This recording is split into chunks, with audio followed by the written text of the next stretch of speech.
How you doing, everybody? This is the Dirt Bike Channel podcast. I'm your host, Kyle Brotherson, and today we're going to be talking about kids' bikes.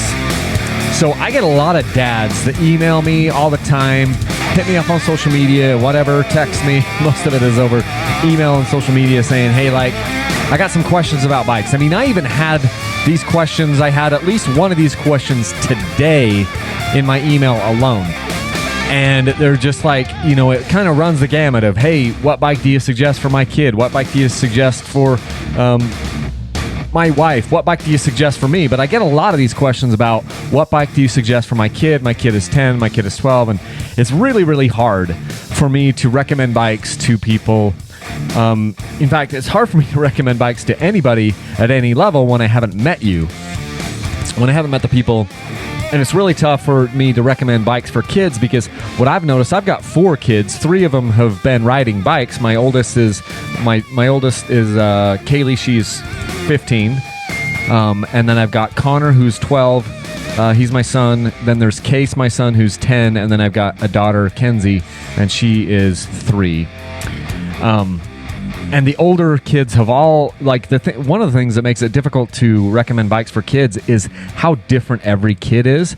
And it's just really, really staggering when you start to think about it. You guys, with fathers, you fathers out there know what I'm talking about. Each one of your kids are so very different that it's very, very difficult for you to even know how to parent them. You can't use the same parenting techniques with all the kids. Everyone is so different.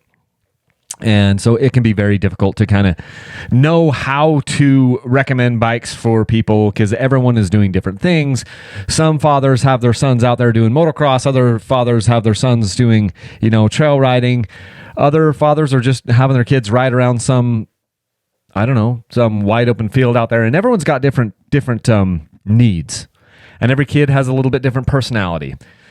So rather than do a podcast telling you, okay, this is what I think you should buy for your kid, I'm just going to go through kind of the saga of bikes that we've had right now. So as of this, the bikes that I could remember, as I sat down and wrote some notes, I came up with 10 bikes, 9 gas-powered bikes and 1 electric bike that the kids had. And I won't do there probably are some electric bikes out there that are really good. And more of them are coming. I know that KTM has some, KTM Husky, and there's some different ones out there. We had a really, really cheap beginner level little electric dirt bike. It was the Razor electric bike. I can't remember which one it was. I'm not going to talk about it a ton because I didn't like it.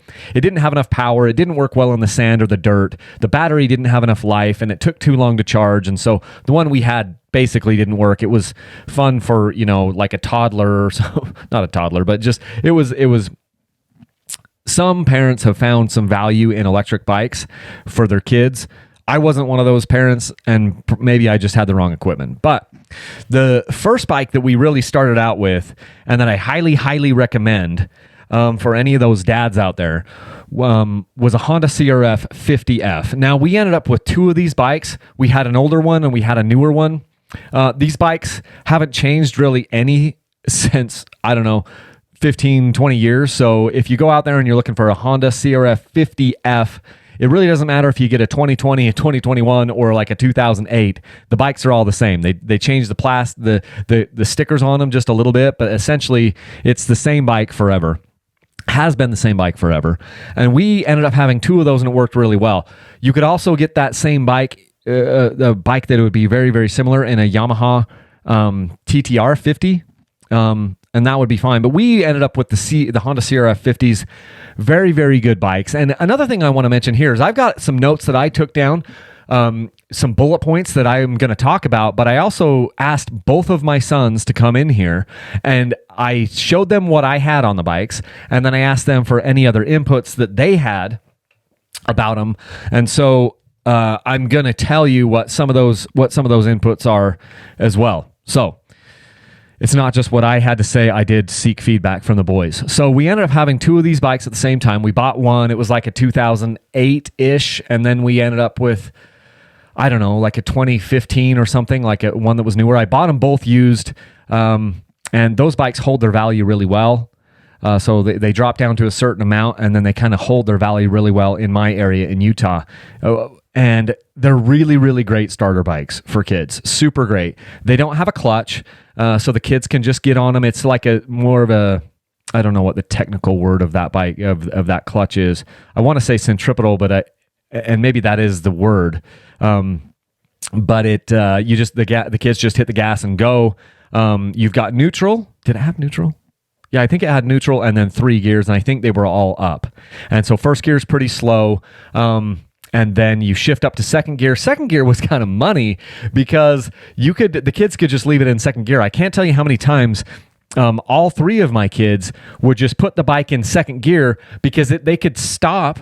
They could come to a complete stop in second gear, and it had plenty of power to pull them through and to start going in second gear, and it had a little bit more speed. And so that was kind of like their money gear. And then every once in a while, they would get it into third gear. There's not a ton of power on those bikes, and they are quite heavy.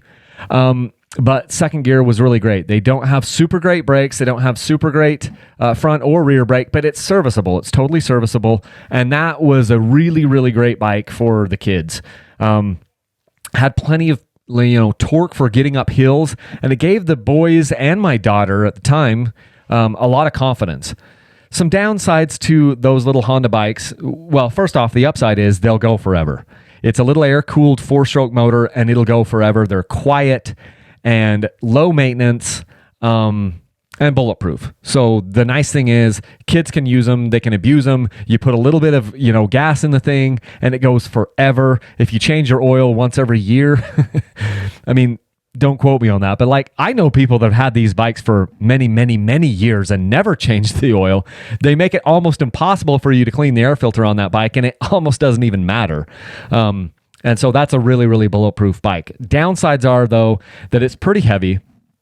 And one thing that I really started to notice, because I would do a lot of trail riding with the boys, and I would watch them, I'd be riding behind them, and they would get to the point where they got to the point where they started riding faster than the stock suspension could react.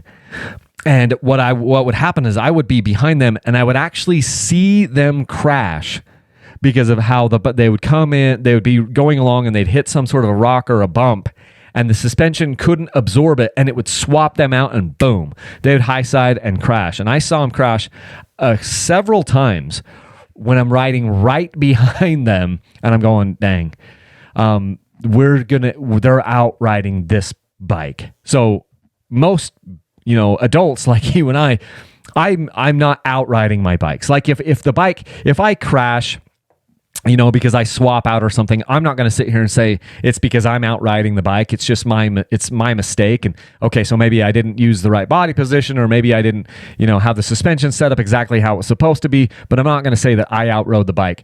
I'm saying that these kids they were out riding the bike. And yeah, you could probably do some stuff with suspension on that Honda, which would make it better, which I'll come back to later on a different model. But at that point, I realize it's probably good for me to start looking for something with a little bit more capable suspension for the boys, and something a little bit bigger, a little bit taller. And that will lead into the next bike that I got. But on the note there on the Honda CRF 50, and if I'm ambitious enough, I'll record this. When I am recording this video for YouTube, possible YouTube upload, this will just go out in podcast land right away. But if I can get the motivation to put this into a YouTube video, then hopefully I'll throw up some pictures of the boys actually riding these bikes, the different bikes. But yeah, the boys loved them. The boys loved the Honda CRF 50s. I asked them, hey, did you guys like them? And it was some of their favorite times riding. They were just getting into everything, and they really, really enjoyed it. And they have fond memories of the Hondas, and I do too. It's one of those things that I really enjoyed that stage, the Honda CRF 50 stage. Fun little bulletproof bikes, and the boys had a ton of fun. It was kind of like the genesis of how all of it got started. The next bikes that we went to were the KTM 50 SX bikes, and I ended up with 2 of these bikes as well. And the impetus for that, because you'll be saying, well, how come you're using a full-on race bike to go trail riding with your kids? Well, you could ask the same thing, why do I have a full-on race bike? For me, the race bikes are where all the best suspension is and the best components are. And so in kids' bikes, you really either go full race bikes, which are not usually the greatest for riding trails, or you can do the full trail bikes, which end up being just really, really heavy and really, really slow. There's not really a middle ground for kids. And so I'm like, okay, we're going to go the more aggressive route with these KTM 50 SX bikes. They're two-stroke bikes, so they're a lot louder, and they're just a lot more finicky. We ended up with an older one, like a 2007 or 2008 KTM 50 SX, and then later we had a newer one. I can't remember exactly what year it was. It was probably like a 2017 50 or something like that. And, you know, I in some ways it was really good because the boys weren't crashing because of the suspension like they did on the Honda 50s.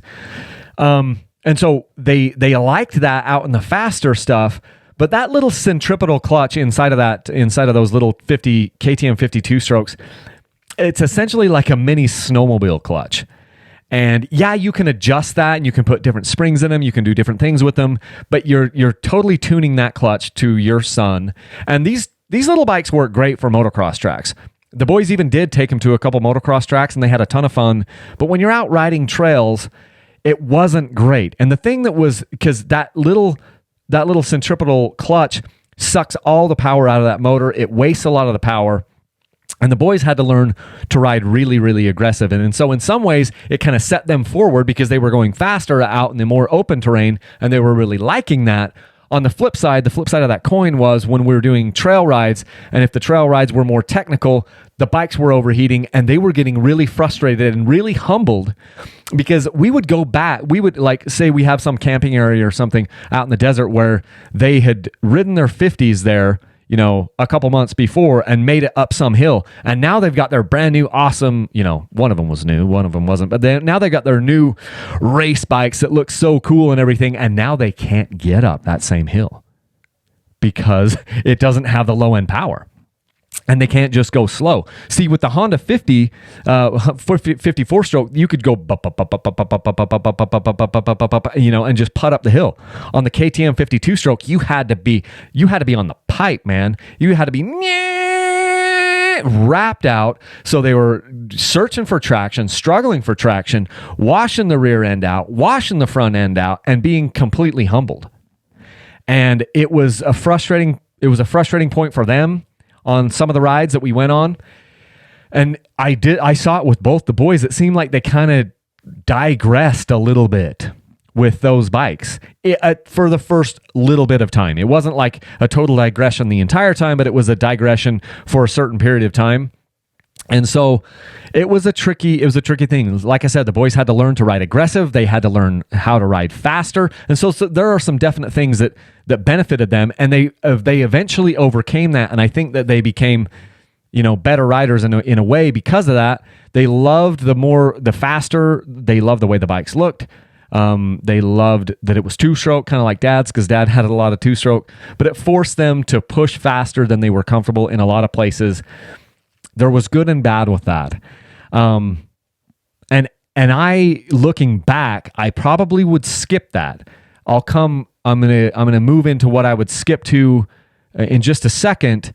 And I probably wouldn't do, for what I'm doing, the trail riding stuff, I probably wouldn't do the KTM 50s again. If I had to do it all over. I asked the boys what they said, and they said, hey, we liked them, but they weren't the best. That was the exact thing that the boys said right here when I had them in the room here earlier today. They said, we liked the KTM 50s, but they weren't the best. So here's the next bike that we had. And I had all these bikes that, like, some of them overlapped and everything, because I've got a daughter who's older than these boys. A bike that we had at the same time was a Honda CRF 110F. So I'm not, this whole thing isn't like totally chronological because a lot of these bikes overlapped each other. In fact, we probably had a time where we had a KTM 50, a Honda CRF 110F, and the KTM 65 SX all at the same time. And then you go to another point of our career, and we would have had the Honda 125, CRF 125F, a KTM 65, and the YZ65 and the KTM 85 SX. So like all this, there's a lot of overlap in here. I'm just trying to talk about the things that I learned with those bikes. Chronologically, these are the ones that I bought, but they all overlapped each other. So the next one I want to talk about is the Honda CRF 110F. So this is the next step up in the Honda lineup, in their Honda trail bike lineup. They used to have the Honda CRF 70F, but the 70 and the 110 were essentially the same thing. It's just that the 110 had a bigger motor. The CRF 70F, as far as I know, didn't even really weigh any less. It was just less power on it. So there wasn't really a whole lot of reason for Honda to have that one, and so they dropped that from their lineup. We bought a lightly used CRF 110F. I can't remember what year it was, 2015, 2016, somewhere in there. I could be wrong. Maybe it might have been a 2013. Probably was 2013. Anyway, I digress. Doesn't matter.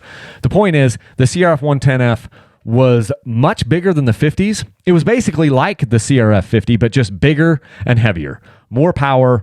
It still didn't have a clutch. You didn't have to use a clutch, but you were still shifting the bike. You had, I think, 4 gears on that. If my memory serves correctly, I think it was 4 gears.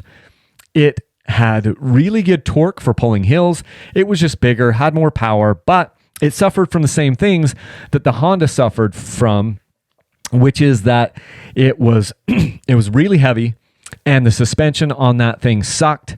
The brakes then became a little bit of an issue on that one because the bike is now even heavier, and it just didn't really stop that well. It's an issue that I'll get into on a later bike, but that was one where I'm like, well, the brakes aren't the best, but the boys aren't going that fast and blah, blah, blah. And another issue with that is it just, because it was heavy, it wasn't that much fun for the boys to ride. They had right with them the KTM 50s, the KTM 50 SXs, and they liked those bikes. It was basically the same seat height. The KTMs were very narrow though, whereas the Honda is very wide. It's like you're riding a lawnmower. The CRF 110F is literally a lawnmower engine it feels like that anyway, a lawnmower engine inside of a dirt bike frame. So super heavy, but the weight is down low to the ground. It was hard for the boys or my daughter to pick it up when they were younger. If they tipped it over, it was very hard for them to pick it up. And that's another thing to think about is these big, heavy trail bikes, when they pin the kids underneath them, it's not a matter of if they pin them underneath, it's when they do. You got to make sure that they've got really good gear, really good boots. It's very, very, very important to have your kids in some decent riding boots because these bikes will tip on them eventually. They'll get, and it's much better to have the bike tip, the levers, the pegs tipped onto your boot than it is onto your shoe and into your shin and your leg. So that was the problem with the 120F or the 110F. That bike really only worked well for my daughter, who was less aggressive, and she was less into it, and she would just ride it when we went camping. The boys never really liked riding the 110, and they couldn't even remember riding it. I made them ride it around camps somewhat, but they would never really take it on a trail ride.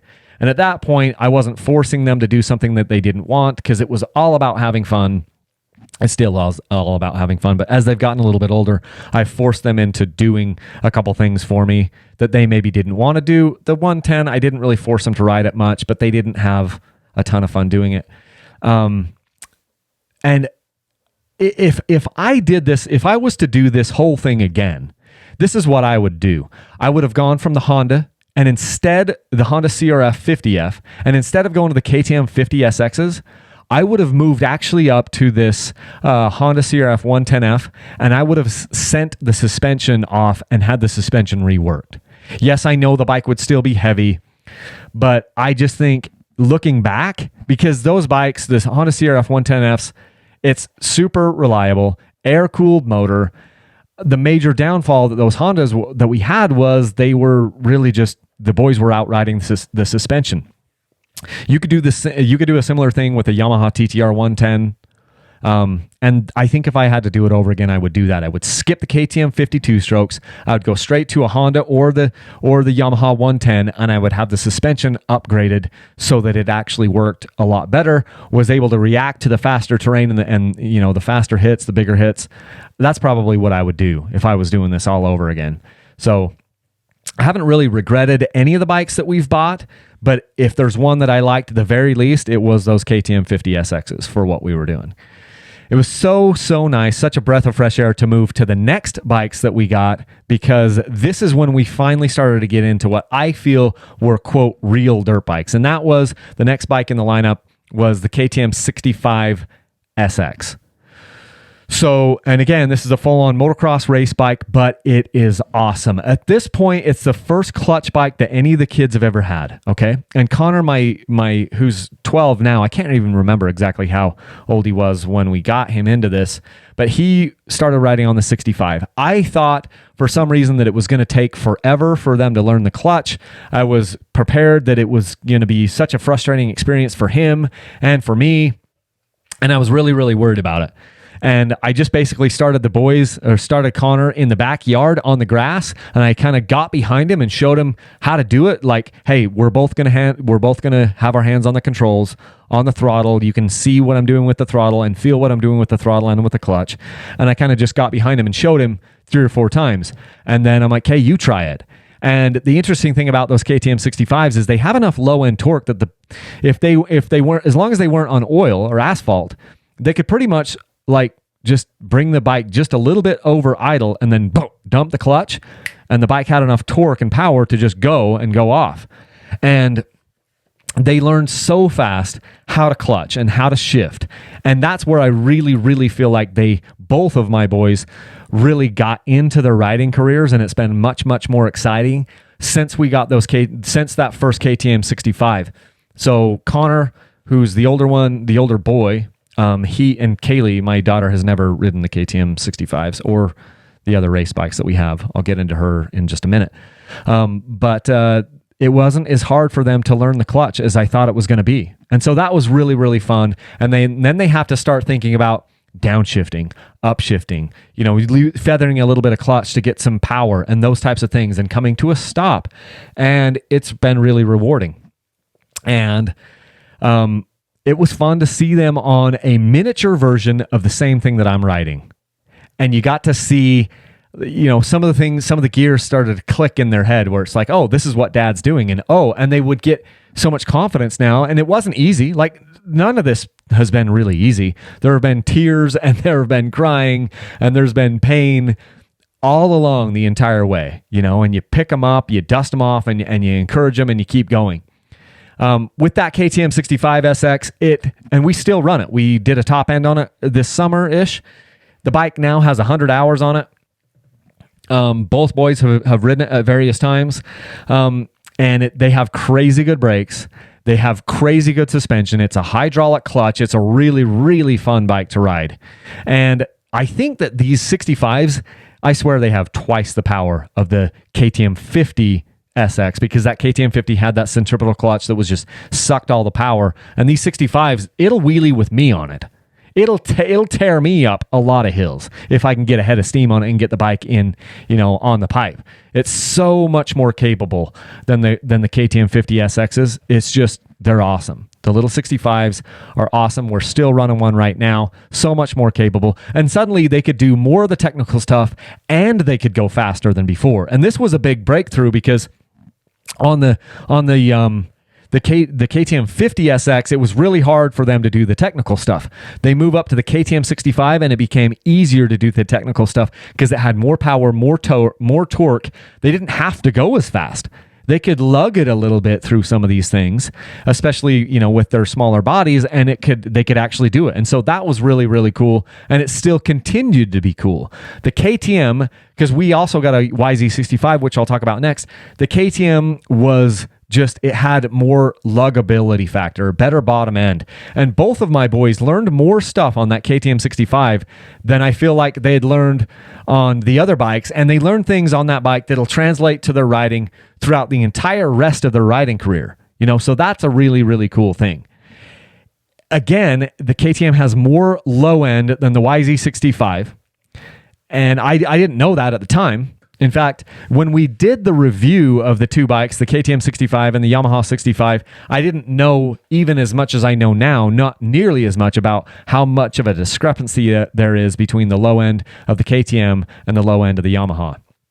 One of the other great things about the KTM 65 was that you could actually get a kickstand for it, because I hate not having a kickstand.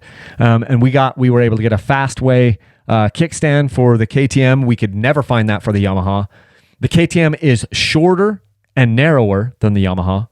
And so it's easier for a kid with short legs to get on the KTM. Case, he's the one that is still on the KTM 65. He says that it's super fun to ride. It's his favorite bike so far. He's 10 right now, and he's just kind of on the bubble. He's not quite tall enough to move up to an 85. I'll get to that later. But he can ride the 85, but he loves his 65, and he likes to do some technical stuff with it. He's kind of like the kid that will find interesting lines to go putting up a hill and kind of work his way through things. And the KTM 65 allows him to do that, and it's super fun. Connor, my older son, said that the KTM 65 was his favorite bike up to that point, but then the 2 subsequent bikes that he's been on after that have been his favorite bike. So overall, the KTM 65 is not Connor's favorite bike, but it is my younger son Case's favorite. Let's move to the Yamaha 65. So this is also a 2-stroke. I realized that because in my head, I thought, just doing it mathematically, like thinking, oh, look, I'll be able to have a 65 and an 85 at the same time. Well, I do have that now, but in the beginning, it's like I had to have both boys on 65s for a while. And instead of getting another KTM, we went and looked at the Kawasaki 65, the KX65. My son didn't like that. It was much taller and just wider, and it was significantly heavier. And so we were going to get that Kawasaki, but he was like, no. We went and sat on the Yamaha, and he liked that a lot better. So we ended up with the Yamaha. The Yamaha YZ65 is a little bit taller than the KTM. It's a little bit wider and taller than the KTM. It's only about 1 inch as far as taller, but it really makes the bike feel about 2 inches taller when they're riding it. And I know that because I've had my boys go back to back to back to back many, many times on those bikes. And it was always my taller son, my older son, that ended up feeling more comfortable on the Yamaha than the younger one. Because it is taller. So if you've got a tall kid, the Yamaha might be a better bet. It wasn't a whole lot cheaper than the KTM. I think it was only a couple $100 cheaper. And we got both that KTM 65 and the Yamaha 65 new. So I thought the Yamaha was going to be significantly cheaper, but it wasn't significantly cheaper. Something else interesting about the Yamaha is it has a cable clutch, a steel braided cable clutch, like a lot of dirt bikes have had over the years. And I thought it was very easy to pull in the beginning, and I thought it was going to end up becoming harder to pull as the cable kind of degraded over time, but it hasn't. 1 second. Sorry, I had to get a drink there. The Yamaha 65, YZ65, that clutch has always been easier to pull than the KTM, and it continues even to this day where we've had the bikes for a few years. The Yamaha clutch is easier to pull even now. And yes, I keep the bikes clean, I keep them maintained, but I haven't even put any lube down that Yamaha YZ65's clutch cable. Haven't put any lube down that, and it's still amazing. It's still really easy to pull. And so that's been a lot of that probably has to do with how heavy the springs are that they have inside of that thing, but it's been very easy for the boys to ride, and they've actually really liked the clutch. The clutch is a little easier on the Yamaha than the KTM to pull. Here's where the problem is, though. It has significantly less bottom end for as compared to the KTM. And this became an issue more and more the longer we rode it. We ended up doing a top end on the thing, and it got a little bit better, but we would be doing hill climbs, and the thing would just wouldn't pull my son up the hill. We'd be doing technical stuff, and suddenly my older son was frustratingly getting passed by his little brother because the little brother was on the KTM, which would just motor up these hills, and it just did better.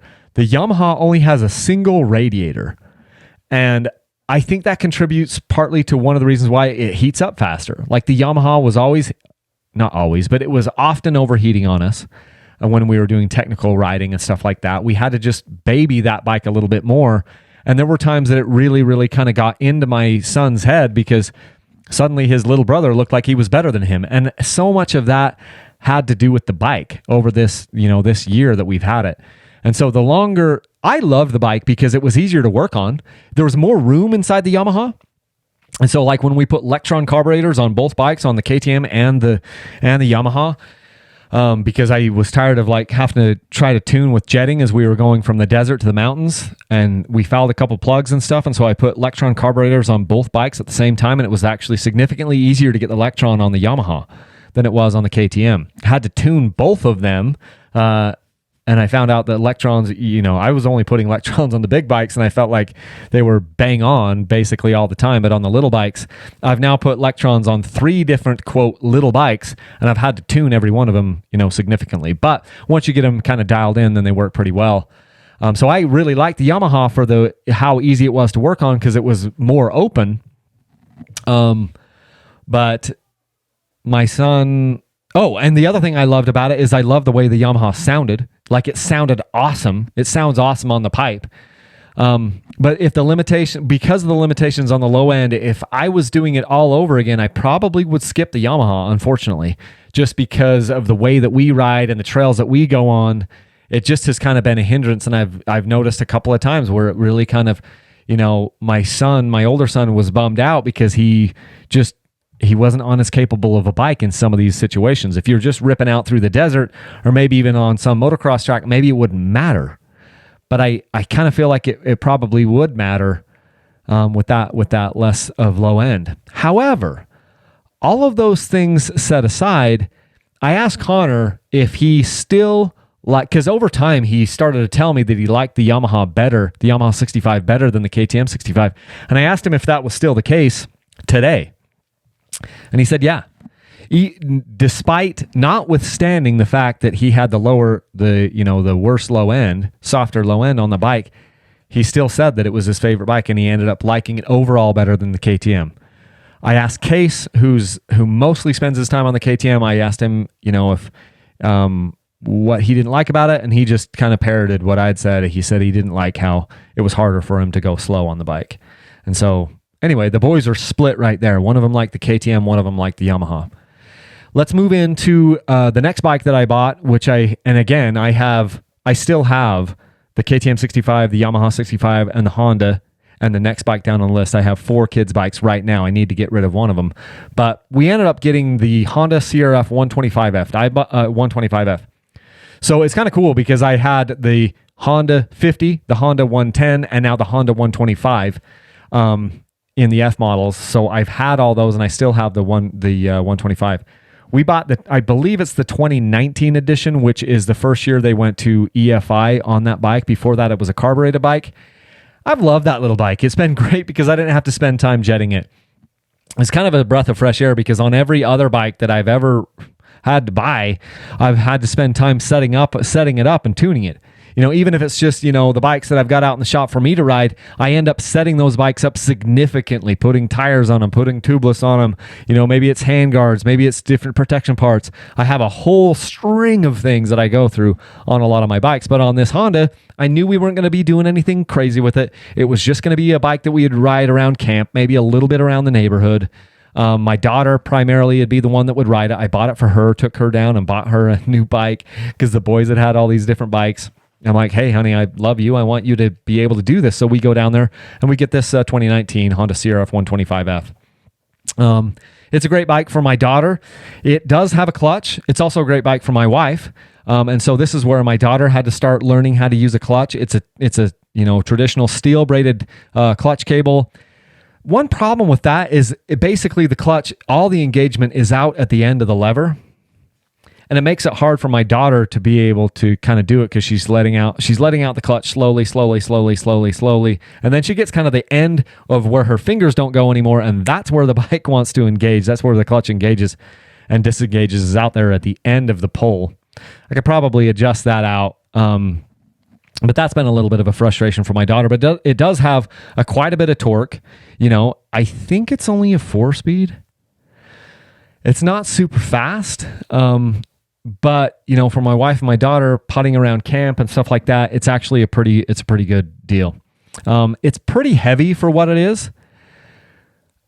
I say that because my 15-year-old daughter, we were out camping earlier this year, and this is technically when she was still 14, but she was almost 15, and she was kind of riding it around camp, and she tipped it over kind of in a little bit of just a tiny little bit of a gully, just a low spot. she could not pick that thing up. She just couldn't do it. You know, she's not the biggest girl. I mean, there's a lot of 15-year-old girls that could just, you know, bench press the sucker, maybe. Well, probably not a lot that could bench press it, but there's a lot of 15-year-old girls, 14, 15-year-old girls that could lift it up. My daughter couldn't lift it up.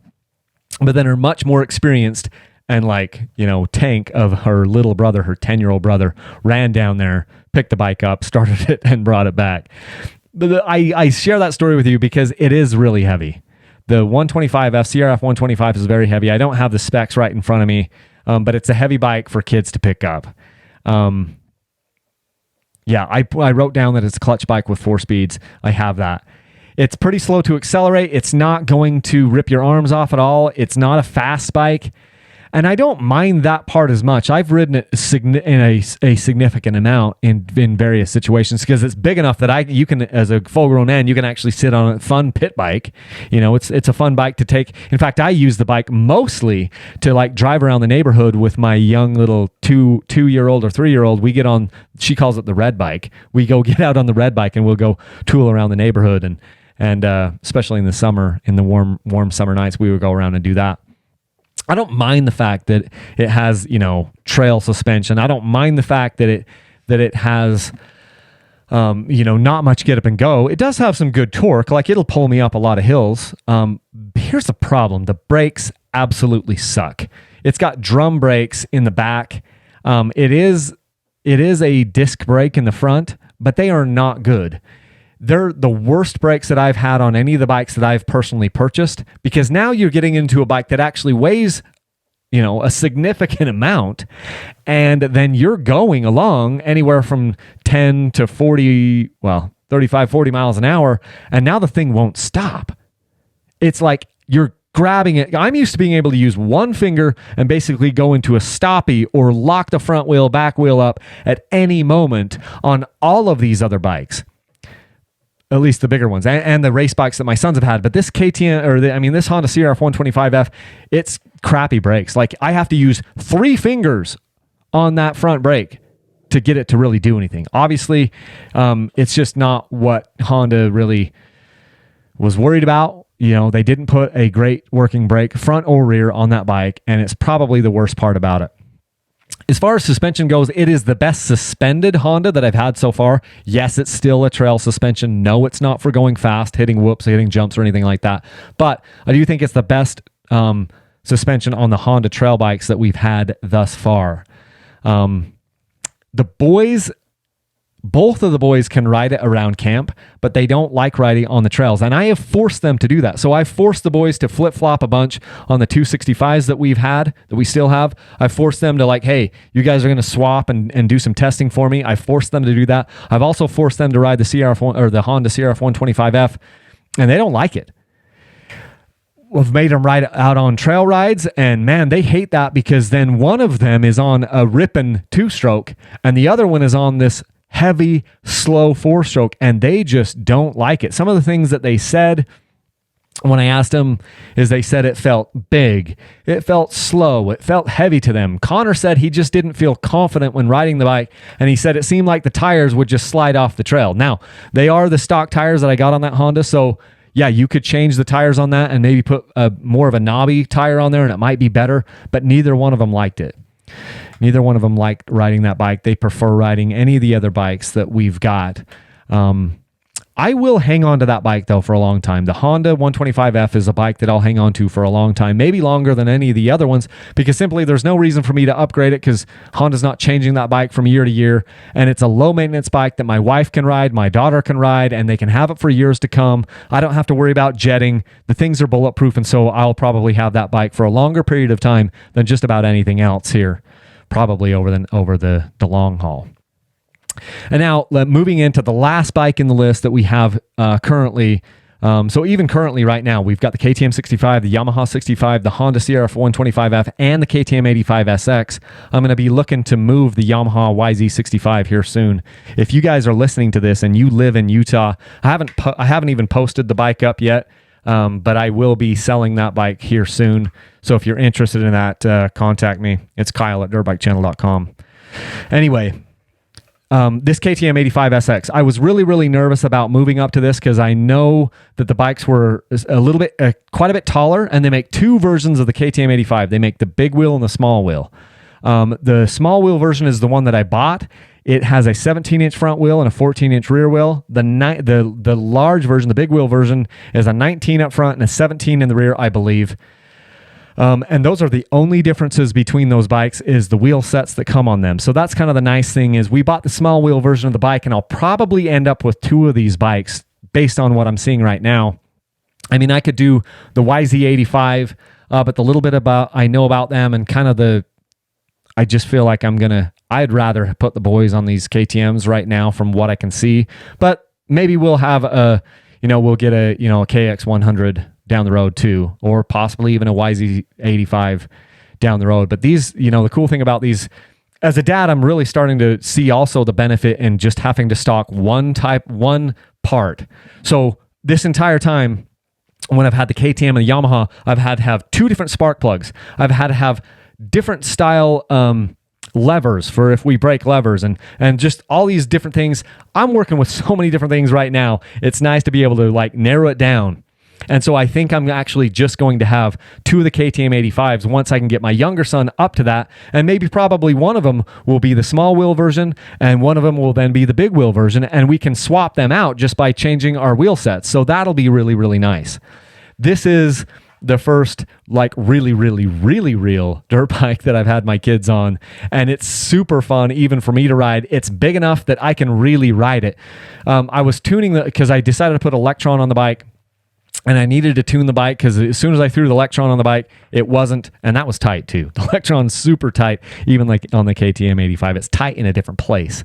But it was tight to get it on, and it still ran really, really rich after we put the Electron on. And so then I spent couple hours tuning the thing, pulling out my needle, or the metering rod, adjusting the metering rod, putting it back in, and I would go get the bike hot and ride it. And I was really riding it to the point I'm like, dude, I got to put on my boots and my helmet to do this because I'm pushing it now hard enough I can actually hurt myself. And so that was really cool because here I am setting up this bike and trying to get it tuned in, this KTM 85 SX, and I'm like, this sucker is awesome. I'm so excited about the bike. And I can get a lot more parts for this KTM 85 than any of the other bikes that I've had. Already I've put on full wrap handguards on the bike so that I don't have to deal with so many broken levers. We haven't had a ton of broken levers, but I probably won't have to deal with any broken levers with the full wrap handguards. And they're the full size full wrap handguards, the same type of handguards that I put on my KTM 300 XCW. So that's really cool. So those parts interchange between the KTM 85 and my big bike. That part actually can interchange, which is pretty cool. Handlebars on them are just a little bit narrower on these little 85s than they are on the full size KTMs, but so I got full wrap handguards on there. Got a super great skid plate from SXS, the best skid plates that you can get out there. I got a kickstand from Fastway. It's been really, really fun to kind of put that thing together.